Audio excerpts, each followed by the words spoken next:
La guerre en Iran, justement, le conflit prend une nouvelle dimension avec le blocage effectif des ports iraniens. Golfe Persique, détroit d'Ormuz et le golfe d'Oman sous contrôle de la marine américaine, mission assignée à l'US Navy depuis hier après-midi. Un blocus ciblé assorti d'une menace, l'élimination de tout bâtiment qui tentera de le briser. On ne peut pas laisser l'Iran racketter le monde, justifie Donald Trump.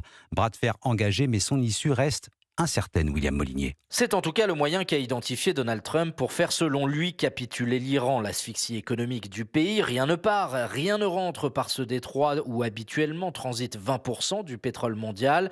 Donald Trump cherche à anéantir le principal levier de négociation de l'Iran qui veut y imposer un péage.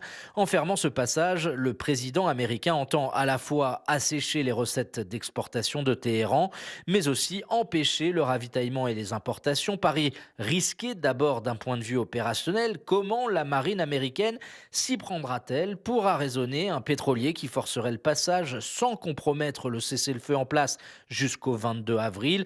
Pari risqué aussi d'un point de vue diplomatique, car Donald Trump fait exactement ce qu'il reproche aux Iraniens, c'est-à-dire altérer la liberté de navigation. Enfin, rien ne dit que ce blocus étouffe réellement le pays. Téhéran a démontré sa capacité à tenir dans le temps, sa résilience et sa profondeur, raison pour laquelle ce blocus maritime a comme objectif stratégique de mettre la pression sur la Chine, principal importateur de pétrole et soutien de l'Iran. William Molinier.